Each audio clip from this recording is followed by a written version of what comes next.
दोस्तों, आज हम पराक्रमी वाली के जीवन को देखेंगे और यह जानने का कोशिश करेंगे कि वो इतना वीर था, इतना पराक्रमी था, परंतु ऐसा अंत उसका हुआ कि उसे अपने पुत्र को देखकर लग रहा था कि काश कुछ समय वो और अपने पुत्र के साथ बिता पाता।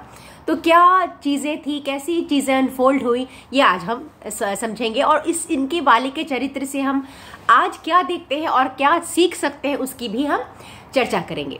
तो वाली जो होते हैं वो बहुत वीर होते हैं, पराक्रमी होते हैं और बचपन से ही वो ऐसे होते हैं। स्वाभाविक सी बात है कि माता पिता के ज्येष्ठ पुत्र थे, उनसे भी उन्हें बहुत प्रेम मिला और उन्हें राजा बनाया गया। सुग्रीव उनके साथी हमेशा रहे और सुग्रीव स्वयं यह स्वीकार करते हैं राम जी के सामने कि उनका भाई वाली कितना पराक्रमी था। ऐसा था कि जब भी कोई भी शत्रु, चाहे वो कितना ही प्रबल शत्रु रहा हो, परंतु यदि वह वाली को ललकार रहा होता है और उस समय वाली आराम भी कर रहे होते तो भी वह उसी समय उठ के जाते हैं और उससे युद्ध करते हैं। तो कोई भी कह सकते हैं कि किसी भी शत्रु को देखकर वो अनदेखा नहीं करते थे। वो इतने प्रबल योद्धा थे, परंतु उनके जीवन में कुछ गलतियां थी और जिनकी वजह से उनकी यह दशा हुई कि वह समय नहीं बिता पाए अपनी पत्नी के साथ, अपने पुत्र के साथ, जितना कि समय उन्हें बिताना चाहिए था। तो क्या हुआ? तो ऐसा होता है कि वाली जो होते हैं वह, मैंने जैसे आपको बताया कि शुरू से ही बड़े पराक्रमी होते हैं। तो किसी भी बच्चे में जब शुरू से ही एक तेजी सा होगा, एक पराक्रमी होगा या कह लीजिए बहुत बुद्धिमान होगा, तो माँ बाप भी उसकी तारीफ करते हैं। तो धीरे धीरे उसके मन में ये बैठ जाता है कि मैं ही सबसे अच्छा हूँ, आई एम द बेस्ट, मेरे से ऊपर कोई नहीं हो सकता। ये कभी कभी एक सेंस में एक कॉन्फिडेंस का काम करता है और उससे यह आत्मशक्ति होती है कि वह अच्छा है, प्रबल है। परंतु दूसरे ही तरफ यह भी होता है कि कहीं ना कहीं वह एक घमंड का रूप भी ले लेता है यदि उसे ध्यान नहीं दिया गया। तो यही वाली के साथ होता है। वाली जो होते हैं वो अपने आप को बहुत श्रेष्ठ मानते हैं और इतना कि वो जो भाई और वाली के बीच में प्रेम का संबंध होता है वह भी एक तरह से दब जाता है वाली के घमंड से। वाली और सुग्रीव में जो प्रेम का संबंध था उस पर भी मानो घमंड का परत लग जाता है, वाली की श्रेष्ठता का परत लग जाता है। कहानी में आपको बता चुकी हूँ कि वाली ने किस प्रकार वाली और सुग्रीव की आपस में मतभेद क्यों हुआ था। परंतु इससे हम दो बातें सीखते हैं। पहला यह कि चाहे व्यक्ति कितना भी बुद्धिमान हो, कितना भी ऊंचे पद का हो, कुछ भी रहा हो, परंतु जब उसकी चरित्र से वो नीचे आ जाता है, चरित्र से वह अपने आप को नीचा कर लेता है, तो उसकी यह ऐसी गति निश्चित हो जाती है और एक तरह से यह संकेत है यह बताने का कि चरित्र कितनी ऊंची चीज है। चाहे आप कितने भी बुद्धिमान हो, चाहे आप कितने भी संपत्तिवान हो, चाहे आपके पास कितना भी यश है, परंतु आप चरित्र से नीचे यदि गए तो अपनी आत्मा से नीचे गए और वो बहुत ही न्यूनतम वाली स्थिति है, तब उसका कुछ नहीं हो सकता उस व्यक्ति का। और उस व्यक्ति पर उस व्यक्ति को उसका दंड जो है वो भुगतना ही पड़ता है, जो वाली के साथ हुआ। उन्होंने अपने छोटे भाई की पत्नी पर कुदृष्टि डाली, उसे जबरदस्ती पकड़ा। सुग्रीव जो थे वो अपनी पत्नी रूमा से बहुत प्रेम करते थे, परंतु जबरदस्ती उनके बड़े भाई वाली ने अपने छोटे भाई की पत्नी को पकड़ लिया था, जो कि उनके एक तरह से कह सकते हैं कि छोटे भाई की पत्नी पुत्रवधू थी, जो कि राम जी ने उन्हें स्वयं कहा। तो ये सनातन धर्म से वो गिर गए वाली और इसका उन्हें दंड मिलना ही था।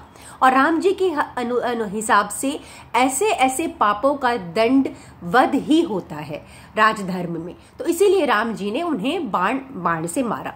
और दूसरा आप देखिए कि वाली को कहीं ना कहीं अपने शक्तियों पर इतना घमंड हो गया था कि वो इस स्थिति में नहीं थे कि वो अपने भाई की बातों को सुन भी सके। अब दो व्यक्तियों के बीच में कुछ मतभेद होता है तो दूसरा व्यक्ति जो है वो एक दूसरे की बात को तो सुनेंगे ना। जब एक दूसरे की बात को सुनेंगे ही नहीं, उसे समझने का कोशिश ही नहीं करेंगे, तो क्या होगा, संदेह की स्थिति आएगी, जो कि वाली और सुग्रीव के रिश्ते में आई। सुग्रीव बार बार कह रहे हैं कि भैया मुझे ये राज्य का कोई लोभ नहीं है, परंतु वाली सुनने को तैयार ही नहीं है। और उन्हें लगता था कि जो वो कर रहे हैं वो सही है, जो वो सोचते हैं वह सही है, और इसी का असर उनके रिश्तों पर पड़ा। परंतु जब वाली मृत्युशैया पर होते हैं तब क्या होता है। एक तरह से आप कह सकते हैं कि वाली की जो कहानी है हमें यह बताती है कि मृत्युशैया पर व्यक्ति क्या सोचता है, उसका क्या संताप रह जाता है, उसके मन में क्या गिल्ट रह सकता है। तो यदि यह कहानी हम समझ लेंगे सही अर्थों में, तो हम एक तरह से हो सकता है कि अपनी मृत्यु के क्षणों तक पहुंचते पहुंचते अपनी मृत्यु को कुछ संतोषजनक बना पाए। तो वाली जब मर रहे होते हैं, उनकी सांसें उल्टी चल रही होती है, उस समय वह सुग्रीव को देखते हैं और सुग्रीव से क्षमा मांगते हैं। उन्हें एहसास होता है कि उन्होंने अपने छोटे भाई के साथ क्या किया, और वो सुग्रीव से कहते हैं कि भाई, ऐसा लगता है कि हम दोनों का एक साथ इस राज्य को भोगना, हम दोनों को साथ रहना, यह हमारी किस्मत में लिखा ही नहीं था शायद। और एक तरह से संताप उनके मन में रह गया कि मैं अपने छोटे भाई के साथ इस सुख को नहीं भोग सका, अच्छे से नहीं रह सका, जिसका कि वह उसे माफी मांगते हैं। अब जिस राज्य के लिए वाली ने अपने भाई सुग्रीव को बाहर कर दिया था, अंत में मृत्यु की शैया पर वह सुग्रीव से कह रहे हैं कि हे सुग्रीव मेरे भाई, तुम इस राज्य को स्वीकार करो, तुम मेरे सबसे अनमोल रत्न मेरे पुत्र अंगद को स्वीकार करो, तुम अंगद को अपने पिता के तुल्य प्रेम करना। यह याचना कर रहे हैं वाली सुग्रीव से। और अपनी पत्नी के बारे में भी कहते हैं कि तारा का भी तुम ध्यान रखना। तो वह चिंतित है सबसे ज्यादा अपने पुत्र अंगद के लिए, क्योंकि वह छोटा होता है, उसे पिता की आवश्यकता होती है, वह बहुत छोटा है अभी।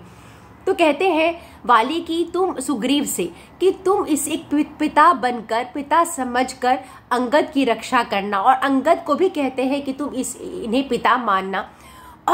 और इस प्रकार वो राम जी से भी याचना करते हैं कि हे राम, जिस प्रकार आप लक्ष्मण और भरत के लिए अपने मन में स्नेह रखते हैं, ठीक उसी प्रकार अंगद को और सुग्रीव को ही उतना ही स्नेह देना।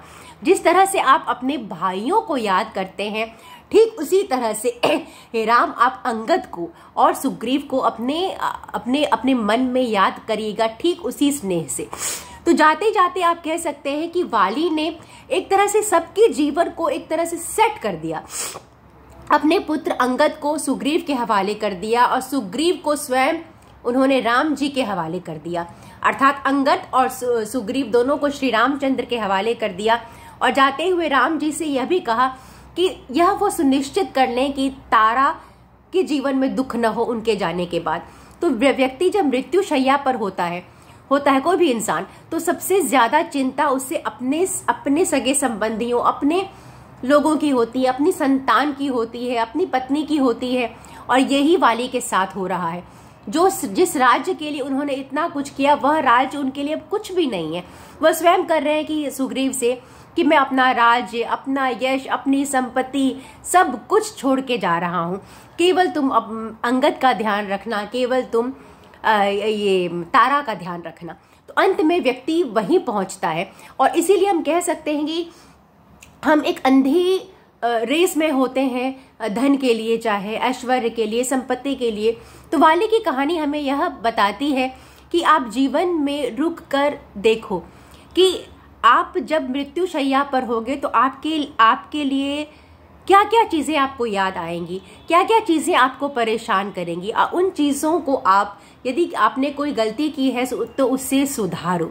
तो वाली के जीवन की जो कहानी है वाल्मीकि रामायण में, वो बहुत ही सुंदर है। उसे हर व्यक्ति को सुनना चाहिए, ताकि वह जीवन में जो वाली ने किया वो किया, परंतु वाली के जीवन से सीखकर व्यक्ति अपने जीवन में सही कर्म कर सके।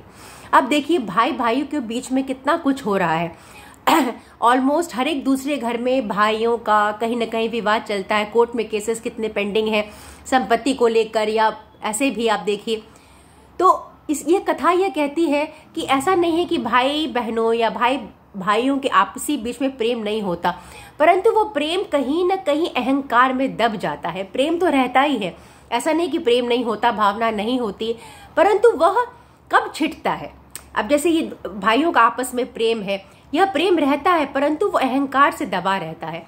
और जब व्यक्ति मृत्यु शैया पर होता है वो अहंकार टूटता जाता है, अहंकार की परतें खुलती जाती है और तब उसे वह प्रेम स्पष्ट दिखता है, परंतु तब तक बहुत देर हो गई होती है और क्षमा करने के अलावा उसके पास और कुछ नहीं होता।